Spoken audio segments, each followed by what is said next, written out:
Welcome to episode 32 of the Mile 62 podcast. I'm your host, Richard Elkins, coming to you from Austin, Texas.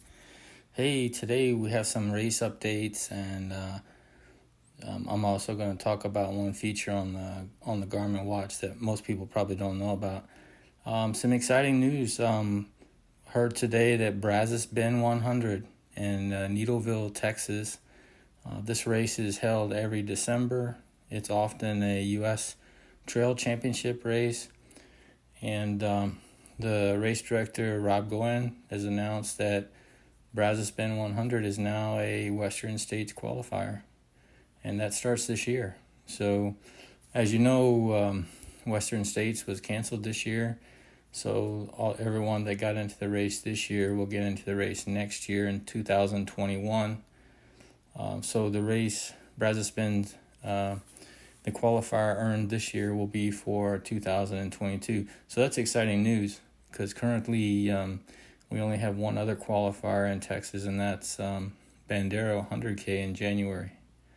So the nice thing is you could actually get a qualifier in December and then race in January in the 100K and get one for 2023. So it's pretty exciting to have another qualifier, and this will also bring more people to Texas, because people like to race in Texas. People in Texas are very friendly, and people really look forward to the Bandera 100 and Rocky Raccoon.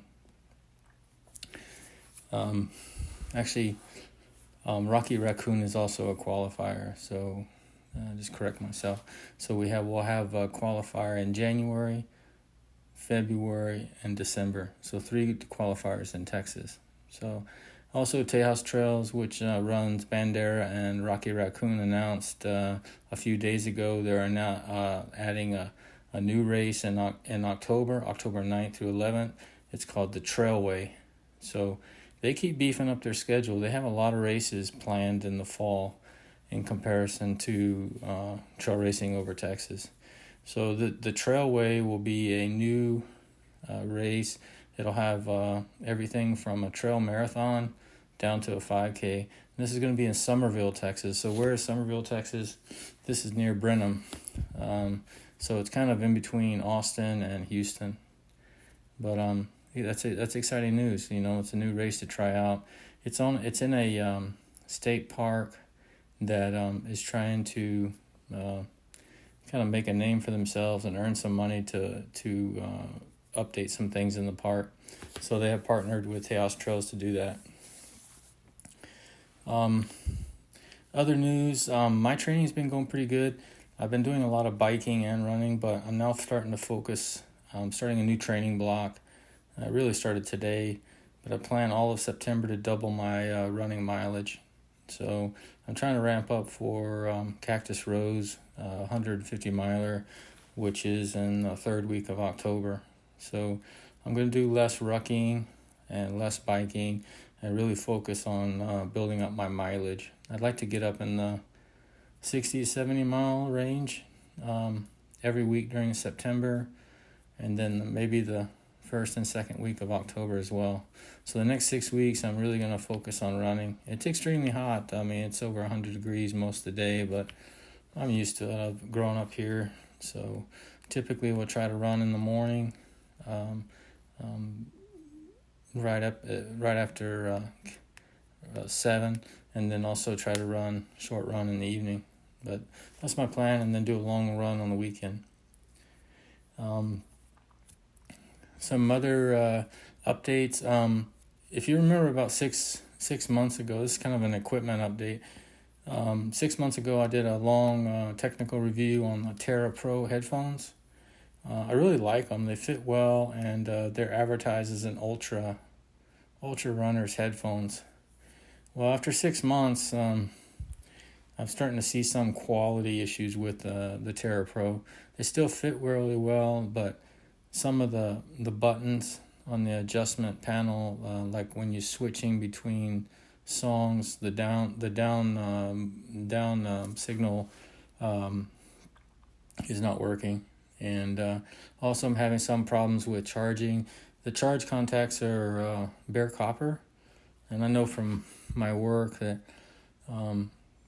copper tends to oxidize, and I think the sweat and stuff has oxidized them. I have to clean them almost every time I charge. So, and I've noticed that the price has really come down on the Terra Pro. I'm not sure if it's because of COVID or they plan to update the equipment with a better version. But when I bought the headphones, it was about $160, and now they're selling them for $99. Good headphones, but I'm a little bit concerned about the quality because after 6 months, I'm starting to have some issues.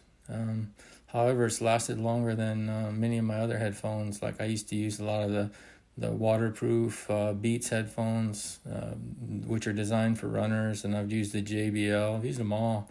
But just when in Texas weather, you sweat a lot, and sweat is a very corrosive, salty liquid, and I don't know. I've had problems with headphones, but unfortunately, the Terra Pro quality doesn't seem to be very good.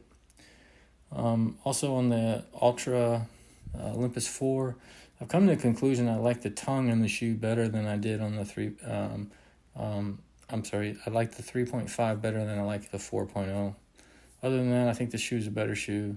But they try to improve the tongue so it won't slip, but it's still slipping, and I think actually the 3.5 worked better.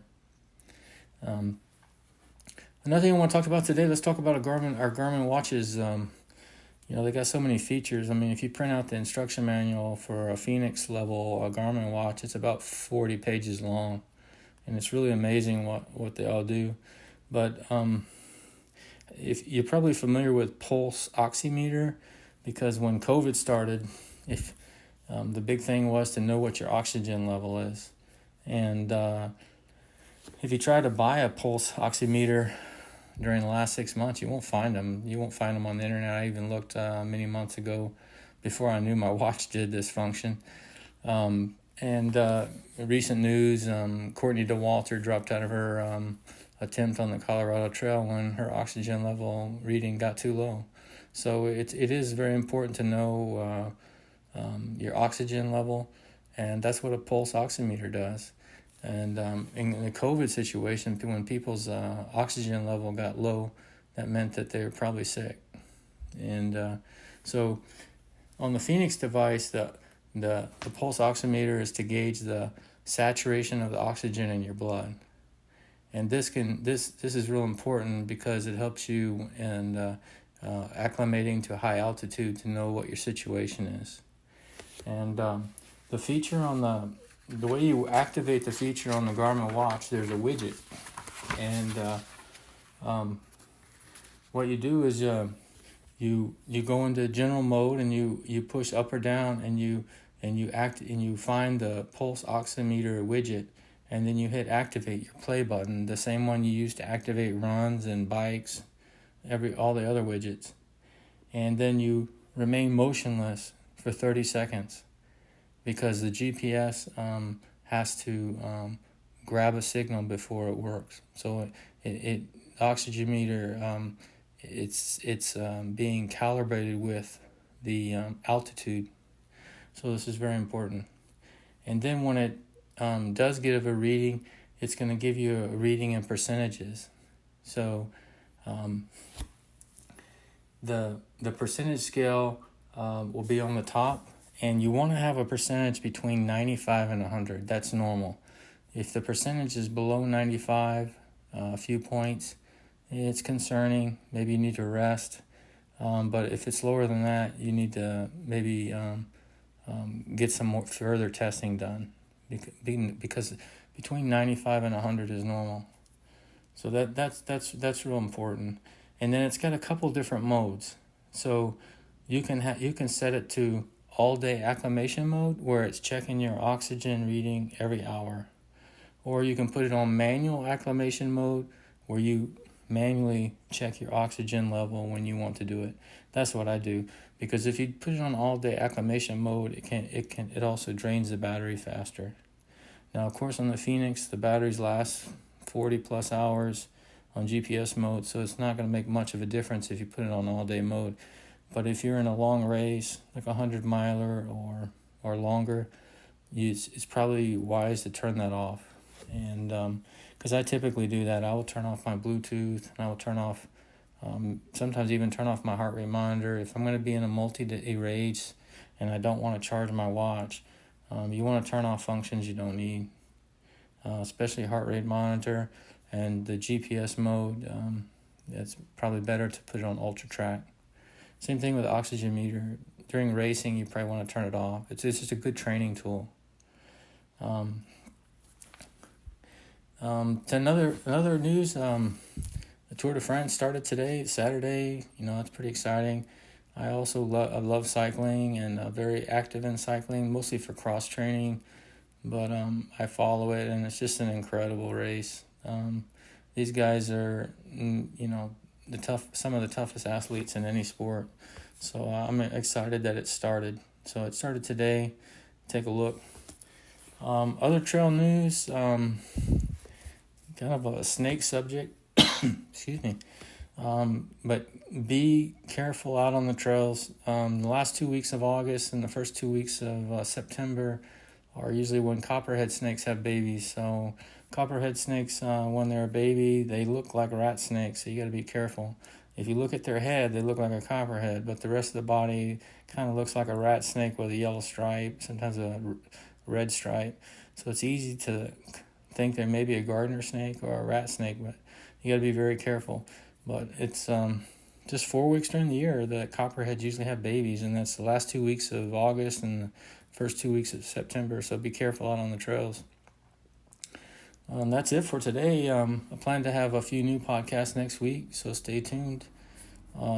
Enjoy your run, and if you have feedback for me, please send me email at runnerrwe@gmail.com, or you can follow me on Twitter, Facebook, or Instagram. It's runnerrwe.